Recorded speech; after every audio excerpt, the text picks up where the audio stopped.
Hi, my name is Avrami Walton from the member of the Upper West Side Hatzalah, and these two young girls, Sarah and Naomi, asked me to speak a little about Pickuach Nefesh and how it relates to us in Hatzalah, and I'll try to explain a little. Pickuach Nefesh is one of the most important mitzvahs in the Torah, as we know that you can violate all the mitzvahs in the Torah besides the three cardinal sins. The way the Shulchan Aruch brings down Pickuach Nefesh, the Shulchan Aruch brings down a interesting statement, an interesting psak. So Shulchan Aruch says that we should violate Shabbos to do Pickuach Nefesh, and it should be done better to be done through a Talmud Chacham, a Gadol, better than it being done through children or women or non-Jews.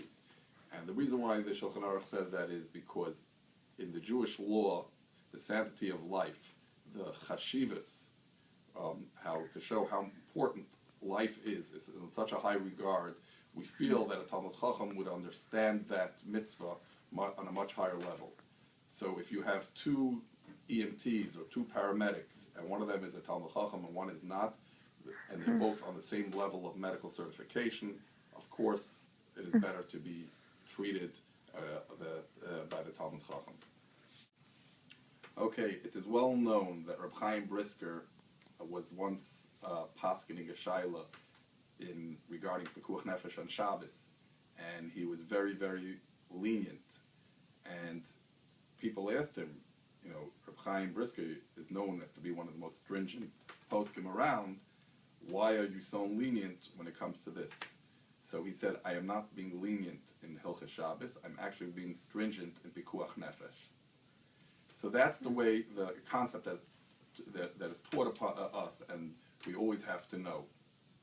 The Gemara in Yerushalmi says that if someone asks a question in a time of Pickuach Nefesh and goes to run to ask, I want to go run to ask my rabbi, my posek, what to do, the Gemara says he is a murderer, because we don't ask questions when it comes to Pickuach Nefesh. We go to save.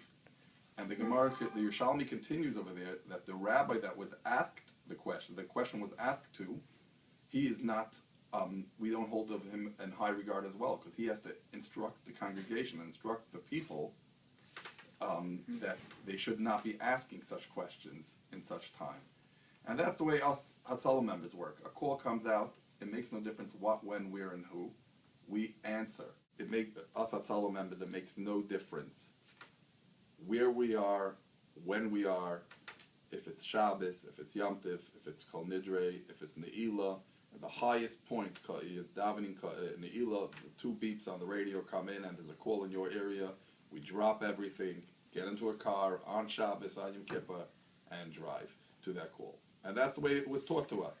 When it comes to Shabbos, when it comes to a call, on the way to the call, till we get to that patient, we treat as if it's the biggest and most serious call, because it's a suffix of Pickuach Nefesh.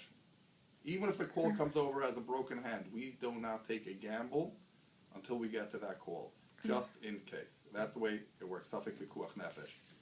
Not only that, we are taught that if we come to a call and it's a terminally ill patient and it's only a couple of minutes to live or a couple of hours to live or whatever it is, we will violate Shabbos, that he should have those extra few breaths. Even though he'll never live, it's guaranteed, all the doctors say, that's not the way we work. The sanctity of life in the Torah is such high regard that even for a few extra minutes, we will violate the Shabbos.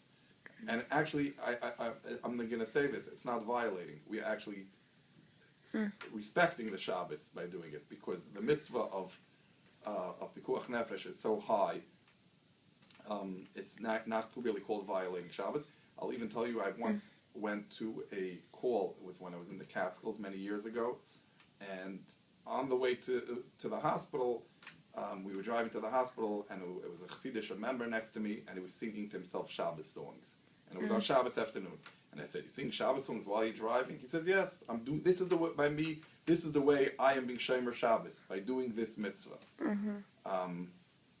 So that's the way it was taught to us us Hatzalah members. The mitzvah of Pickuach Nefesh is goes even a step further, that even though we treated the patient, we took him to the hospital. Now, how do we get back from the hospital? There's no mitzvah Pickuach Nefesh of getting back. So Rav Moshe Feinstein Paskin, Hitiru Sofon Mishum Tchilasan.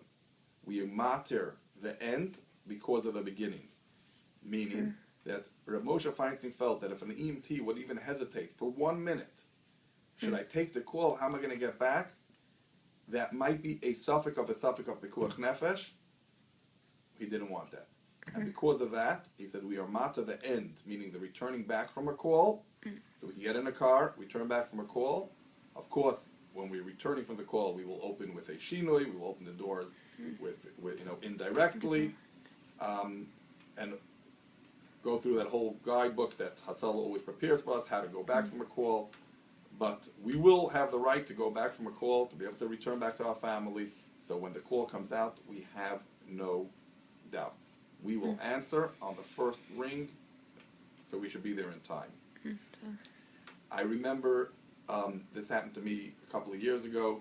A woman knocks on my door Shabbos afternoon, and she tells me, I have a son at home. He's about 1 year old, and he's shaking a little, one hand, every now and then, on and off, and it stops. So I said, so why are you coming to me? Call Hatzalah, don't be silly. She says, nah, it's Shabbos, I don't know, maybe it's nothing. I said, listen, you're asking me? To me it sounds like a seizure. You go home right now and call Hatzalah. She said, you sure? I said, you go home and call Hatzalah. Let the members get there, right, whoever's close by, and they will decide. If they feel it's not so serious, fine. But your job is, you got to call. Don't even hesitate.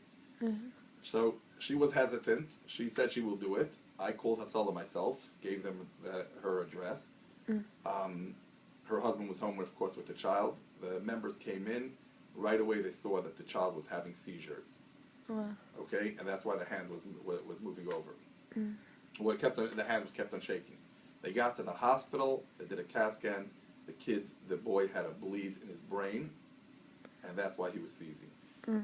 If this woman would have waited till after Shabbos, I don't know if she would have had a child anymore.